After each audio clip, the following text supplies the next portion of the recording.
Se cuenta que Daniel Sargent dice que estaba realmente enfermo, bien enfermo. Tenía solo 27 años de edad, pero se veía afligido por graves y penosas dolencias. Dice que en primer lugar, por una enfermedad crónica, había sufrido infecciones hasta el extremo de que había sido amputado de una pierna. Dice que en segundo lugar estaba semiciego, que era otra de las consecuencias que había traído la enfermedad crónica que él tenía. Y en tercer lugar dice que se mantenía en una silla de ruedas. Pero por si esto fuera poco, dice que Daniel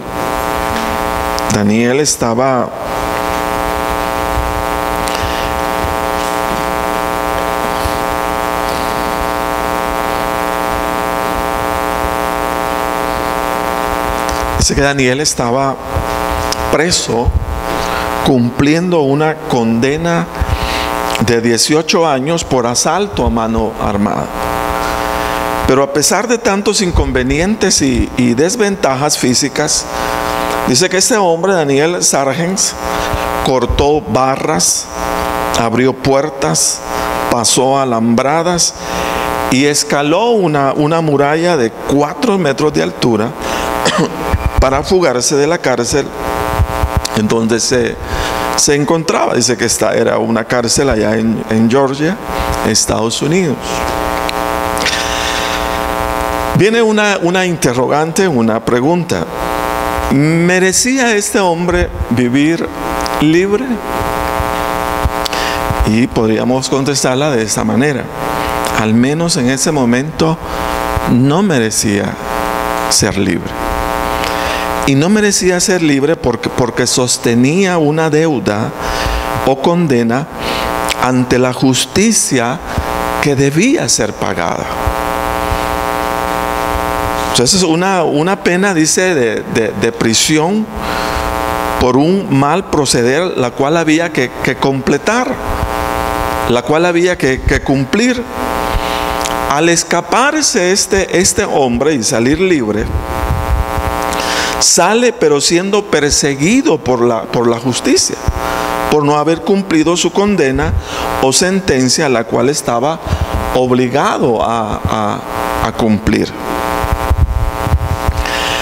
Entonces, la forma legal en la que este hombre debía recobrar su libertad era completar el tiempo de su condena y esperar que las autoridades mismas levantaran lo que llaman una carta de libertad, liberando a este hombre de toda sentencia, siendo que ya había sido cumplida.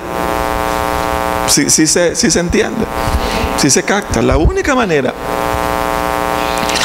en la que este hombre podía gozar de su entera libertad sin ser perseguido era que las autoridades lo liberaran de toda culpa, siendo que ya había cumplido su condena, y de esa manera pues otorgarle su carta de libertad.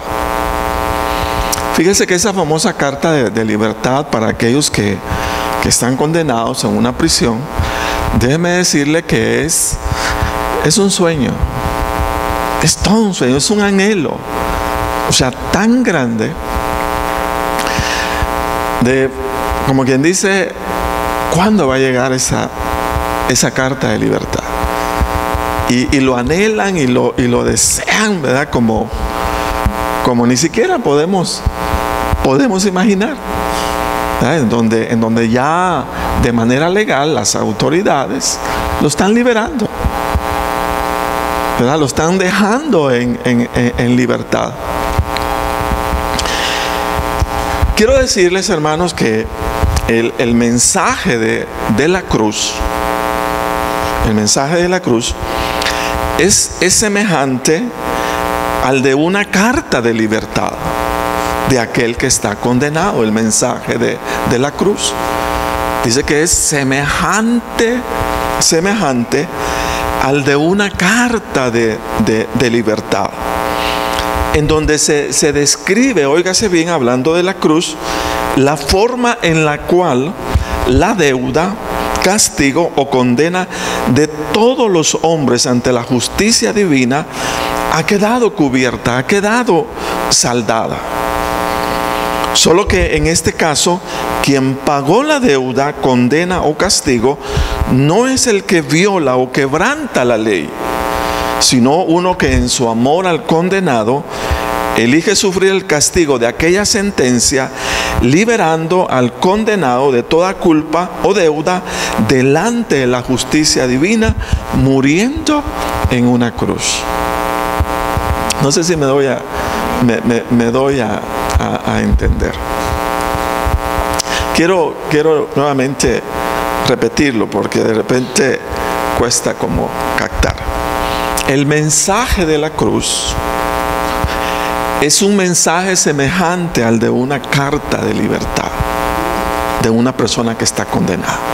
Es igualito, en donde se describe la forma en la cual la deuda, castigo o condena, en este caso de todos los hombres, ante la justicia divina, ha quedado cubierta, ha quedado saldada. Fíjese bien, solo que en este caso, quien paga la deuda, condena o castigo, no es el que viola o quebranta la ley, sino uno que en su amor al condenado elige sufrir el castigo de aquella sentencia, de aquella condena, liberando, ¿verdad?, liberando de toda culpa delante de la justicia divina, en este caso, a todos los hombres. Y lo hace muriendo en una cruz. Amén. Entonces, lo que quiero dejar en mente es esto. El mensaje de la cruz es semejante al de una carta de libertad, ¿verdad?, a un preso que está condenado. Por eso decía, esa carta, esa famosa carta de libertad es soñada allí en los penales. Es soñada así, ¿verdad? Y dice, hoy traen mi carta.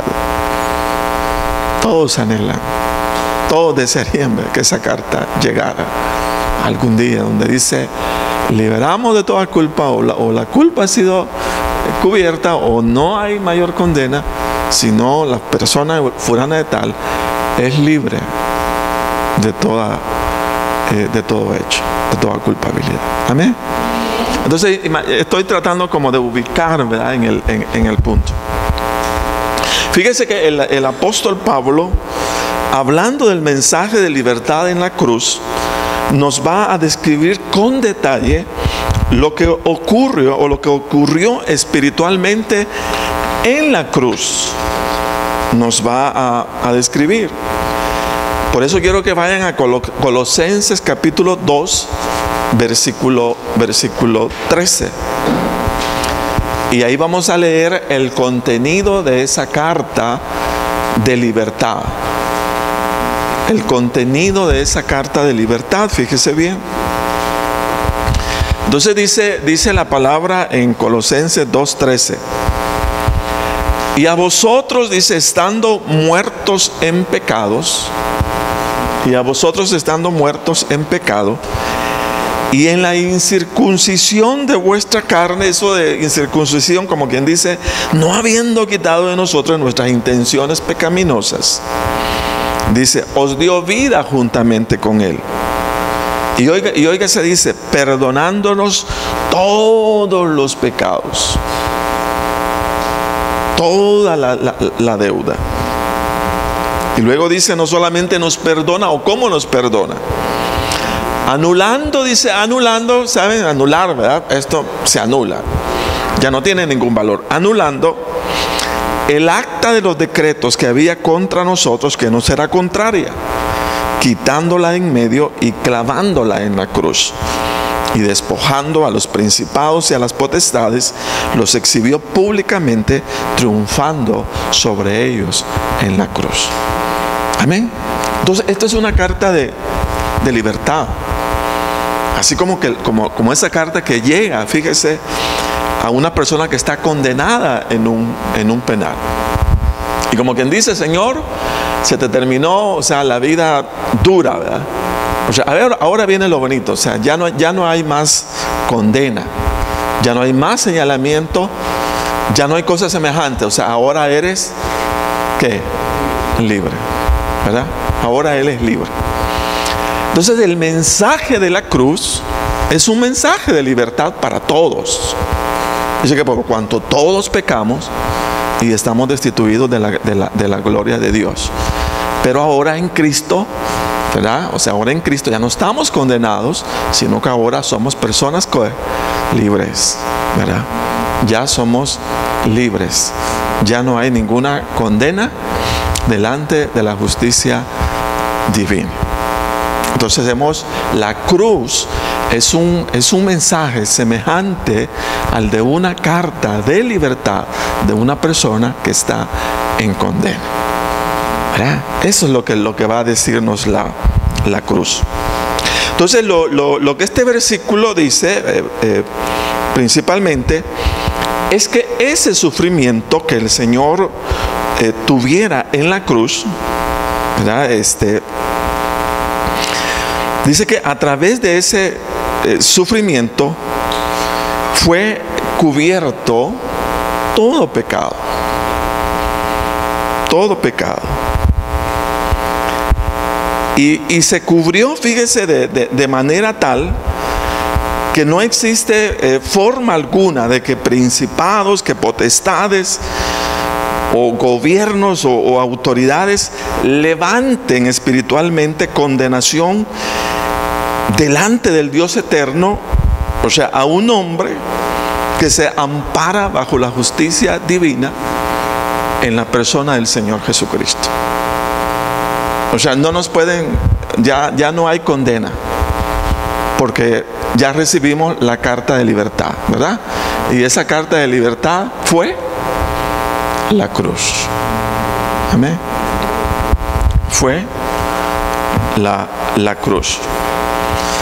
Entonces, de acá, que el mensaje de la cruz sea un mensaje de libertad al condenado por la justicia divina. Al que estaba condenado por la justicia divina, ya no debe más. Quiero decirles que cada uno de nosotros estábamos condenados a un castigo eterno, pero que al conocer ese acto sustitutivo que tuvo el Señor al morir en lugar nuestro en la cruz, aceptamos como nuestra esa libertad en Cristo. Y ya no tenemos deuda alguna por el pecado ante la justicia divina, porque el castigo ya lo pagó el Señor. Amén. Entonces somos libres, ¿verdad? Delante del Señor todo pecado, dice, nos perdonó, dice. ¿Qué dice Pablo a los colosenses? Oiga lo que dice: y os dio vida juntamente con él, dice, perdonándoos todos los pecados. Y luego dice, anulando el acta de los decretos que había contra nosotros, que nos era contraria, quitándola de en medio y clavándola en la cruz. Y despojando a los principados y a las potestades, los exhibió públicamente, triunfando sobre ellos en la cruz. Entonces la cruz, ¿verdad? Para nosotros, o sea, es un mensaje de libertad, es un mensaje de triunfo, ¿verdad? Cada vez que vamos a una cruz es un mensaje de triunfo para nosotros, porque ahí fue perdonado, ahí fue limpiada, fíjese, toda culpa que nosotros teníamos delante de Dios. Y a través de la persona y del sacrificio del Señor Jesucristo quedamos totalmente libres, ¿verdad? Ya no hay culpabilidad, sino ahora somos libres. Ahora, quiero aclarar algo, que cuando un condenado o sentenciado, paga su condena y es puesto en libertad. Fue puesto en libertad no porque no haya sido culpable, sino porque hallado culpable fue y pagó el castigo por su mala acción. ¿No es verdad? ¿Sí? Dice, valga aclarar, voy a repetirlo, que cuando un condenado paga su condena y es puesto en libertad, fue puesto en libertad no porque no haya sido culpable, sino porque hallado culpable fue y pagó el castigo por su mala acción. ¿Sí? Entonces, sí, pues ya la pagó. Fue culpable, era culpable, pero ya lo pagó. Digo esto porque al hablar de la justicia divina y de la obra, fíjese, de redención que el Señor Jesucristo hizo en la cruz a favor del hombre, vamos a decir que el impacto que tuvo la sangre y la muerte del Señor Jesucristo, óigase bien, fue tal que no solo cubrió la deuda por el pecado, sino borró delante de la justicia divina tal récord de pecado, de manera que delante del Dios eterno el creyente no es un ser culpable con una condena ya pagada, sino un ser cuyo récord de vida delante del Señor ha quedado totalmente limpio y libre, como si nunca hubiera pecado delante de Dios. Fíjese usted.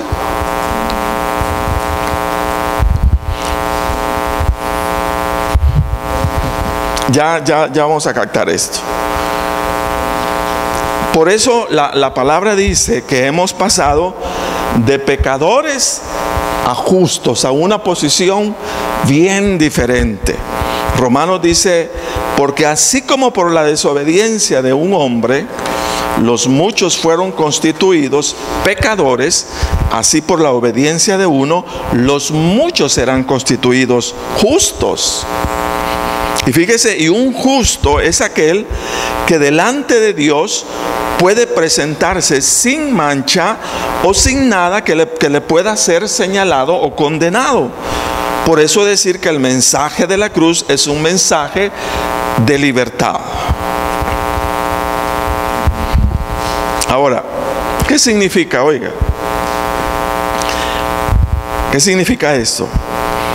Que si nos tocara pedir una solvencia, sabemos lo que es una solvencia, de nuestro récord divino a las autoridades divinas, digámoslo, en sus registros no diría, en tal fecha fulano mintió, pero ya lo pagó. Lo pagó en la cárcel, lo pagó con una multa o lo pagó de X manera. Dice que eso no diría en el récord divino, ¿verdad? O podría decir, en tal fecha la persona fulana de tal estafó, pero ya lo pagó con un castigo. Dice que no va a decir eso. En tal fecha fulanito golpeó a menganito, pero ya lo pagó en la cárcel, como dejando récord. Fíjese bien de que aunque lo pagó, era culpable. Si no, en los registros divinos, ¿verdad? Sus escritos dirían así: este hombre o esta mujer no tiene ningún récord delictivo en esta Secretaría de Justicia. Está totalmente limpio de todo señalamiento. Este es un hombre justo, justo sin señalamiento alguno. Amén. Como quien dice, hermanito Juanito Pérez. Y lo que vamos a encontrar es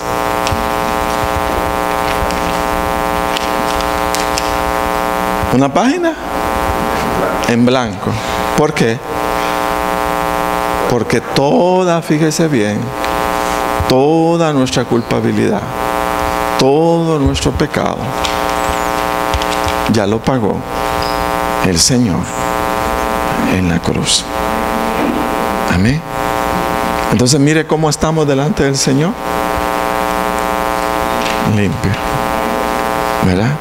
Pues dice que fueron perdonados todos nuestros pecados. Amén. No sé si me doy a entender. ¿Sí? Ya no hay, dice la palabra, ninguna condenación hay para los que están en Cristo Jesús. ¿Verdad? ¿Por qué? Porque todo nuestro récord, dice que lo limpió el Señor. Todo lo limpió. Y ahora somos libres, ¿verdad? Y estamos limpios de todo récord delictivo delante de la justicia divina. Entonces, esto es lo que hizo el Señor, o lo que hizo el Señor Jesucristo en la cruz del Calvario.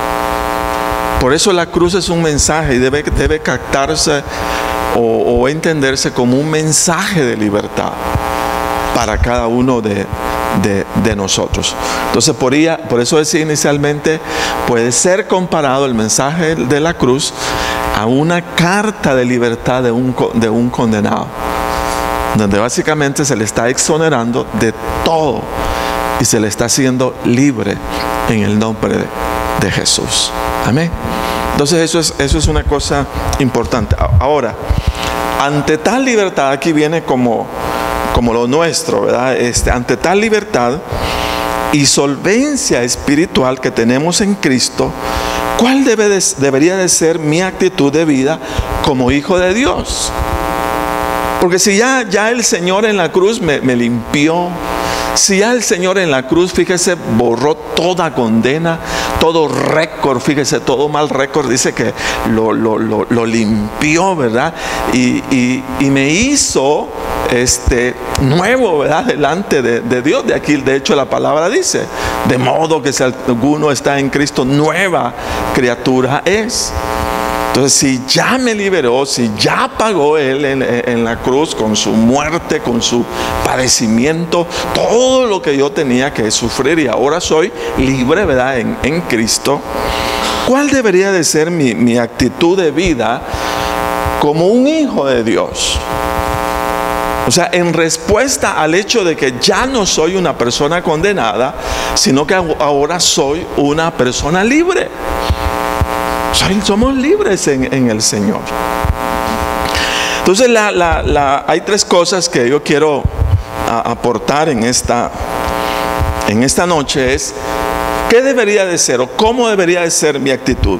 Número uno es cuidar vivir una vida libre, hermano, de todo pecado, evitando levantar condena de aquello de lo cual ya fui perdonado por el Señor. Amén. ¿Verdad? O sea, si ya me liberó, si Él ya pagó, entonces yo, ¿por qué voy a volver a violentar la ley de Dios? Y nuevamente, hermanos, a vivir una vida de condenación cuando el Señor ya pagó todo por mí. ¿Verdad? Entonces, ¿qué me toca? Cuidar vivir una vida libre de todo pecado, porque el pecado es transgresión de la ley, evitando levantar condena de aquello que ya fui perdonado, fíjese, por el Señor. Si nosotros tuviéramos una deuda, pero alguien en su amor decide pagarla por nosotros, seríamos de alguna manera unos necios el retomar esa carga de esclavitud habiendo sido ya liberados. Fíjese que yo me estaba acordando cuando veía esto, de que en una oportunidad ya hace tiempo, una hermana nos ayudaba mucho allí en la iglesia, pero tenía deuda, mucha deuda. Vinimos y como iglesia tratamos de ayudarle y fuimos, y se le solventó esa deuda. Y nosotros pues quedamos contentos de haberle ayudado. Como a los 15 días nosotros retornamos y vimos que ya tenía unos muebles bien bonitos. Ya se había vuelto, o sea, a endeudar. Y nosotros, hermanos, estábamos pero bien contentos. Estábamos enojadísimos. Pero ¿cómo es posible que le ayudamos a salir de su deuda, ¿verdad? Pagándole, y hoy otra vez retorna a lo mismo? Entonces yo creo que esa indignación que sentiríamos, ¿verdad?, de haber sacado a alguien de una deuda, pero verla nuevamente meterse en el mismo lío de esclavitud, yo diría que si nosotros lo sentimos, igual lo siente el Señor cuando nosotros retornamos a nuestra vida de pecado. Si Él ya pagó por nosotros, si ya nos quitó de toda esclavitud y de toda acusación y de toda cosa semejante, ¿por qué tenemos que volver? Por eso decimos que el mensaje de Cristo es un mensaje de libertad. Es un mensaje, a salir de todo aquello, que no agrada el nombre de nuestro Dios. ¿Verdad? Ese es el mensaje de la cruz. Ese es el mensaje de libertad. Y a nosotros, hermanos, nos toca precisamente cuidarnos. Lo hemos dicho, cuidarnos de todo aquello que traiga esclavitud a nuestra vida, porque ya fuimos libres de ello en el nombre de Jesús. ¿Por qué vamos a retornar a lo mismo? ¿Verdad? Entonces no. Buscamos ser libres. La vida del cristiano dice que es una vida en pleno rechazo de toda práctica pecaminosa, pero en plena devoción o anhelo de una vida que refleje la santidad a la cual hemos sido llamados por el Señor. Entonces nosotros no armonizamos, ¿verdad?, con aquellos que diciendo que conocen al Señor, siguen también, diciendo que se complacen del pecado. Es una contradicción, porque el mensaje de la cruz es un mensaje de libertad, y de libertad precisamente de todo aquello que nos puede condenar en un momento determinado. Ya no seguimos eso, sino que seguimos una vida distinta, una vida bien diferente, todo, ¿verdad?, por causa del Señor y por causa de ese sufrimiento del Señor en la cruz del Calvario. Amén. Entonces lo primero que haríamos, y de hecho, mire, Pedro dice: como hijos obedientes, no os conforméis a los deseos que antes tenías, estando en vuestra ignorancia, dice, sino como aquel que os llamó, sed santos, como aquel que os llamó es santo, sed también vosotros santos en toda vuestra manera de vivir, porque escrito está: sed santos, porque yo soy santo. Entonces lo que quiero es como justificar, ¿y por qué yo debo de andar en santidad? ¿Y por qué debo de anhelarlo? Bueno, porque no puedo volver a la vida de esclavitud, porque de ahí fui sacado por el Señor, de ahí fue liberado. El Señor murió precisamente por ello, para pagar la condena que nosotros debíamos, pero Él la pagó por nosotros. Entonces nosotros, dice, nos cuidamos, ¿verdad? Nos cuidamos o cuidamos vivir una vida libre de todo aquello que nos cargue con condenación. Amén. Entonces ahí está como justificado. Hay más bien justificación para una vida de santidad, sí la hay, por causa de Cristo y por causa de su palabra. Entonces ese es número uno. Número dos, sería cuidar el vivir una vida que no le permita al enemigo levantar condena o acusación, sino el disfrutar o gozarnos de la libertad que tenemos en el Señor. ¿Verdad? O sea, en nuestro razonamiento, la cruz debe de llevarme, fíjese bien, a aceptar como estilo de vida la santidad. O sea, hay necesidad de vivir en santidad, porque no vamos a volver a la esclavitud, ¿verdad? Porque somos libres. Número 2, cuidar el vivir una vida que no le permita al enemigo levantar condena o acusación, sino el disfrutar o gozarnos de la libertad que tenemos en Cristo. Mire, esa es una cosa maravillosa. Esa es una cosa lindísima, fíjese bien. Y de hecho, Pablo dice a los Efesios, dice, ni deis lugar al diablo. Dice, ni deis lugar al diablo. Quiero decirles que el diablo obra de esta manera. Fíjese bien cómo es el proceder, la estrategia que usa el enemigo. Primero, nos estimula al pecado. Y de hecho nos estimula al pecado buscando la esclavitud, ¿verdad? Porque la práctica del pecado nos va a esclavizar, nos va a hacer esclavos del pecado. Luego que el enemigo ve que pecamos, usa el pecado como materia prima para condenarnos. Fíjese usted. Y acusarnos de nuestro mal proceder. Entonces uno dice, qué mentiroso. ¿Cómo es posible? O sea, que me tienta, me estimula, me inclina a la maldad, y luego usa, fíjese, el mal proceder como materia prima para estarme acusando. Dice que así es la estrategia del enemigo. Es mentiroso. Es obvio, hermano, que usa, ¿verdad?, diferentes formas de atracción hacia el pecado, la cual muchas veces nos confunde. E igual estaba pensando ante esto de aquel hombre que dice que fue llevado, ¿verdad? Murió y fue llevado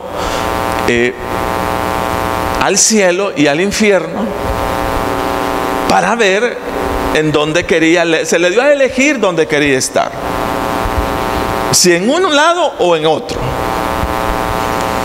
Y dice que cuando llegó, lo llevaron al infierno. Dice que había toda una algarabía.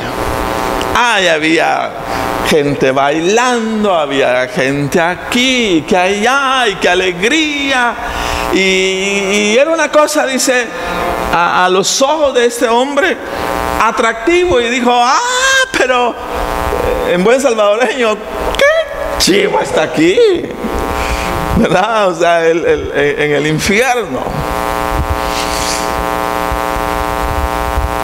Entonces dice que se terminó el tiempo de estar en el infierno y se fue al cielo. Lo llevaron al cielo. Y ahí estaban, dice, que los ángeles adorando el nombre del Señor, y comenzó a comparar.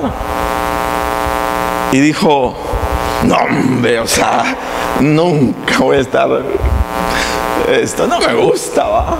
Yo quiero estar allá en el Gelengue y toda la cosa. Y ¿a dónde querés estar? No, yo me regreso para el infierno, dijo. Y cuando llegó al infierno, dice que comenzó a buscar la algarabía,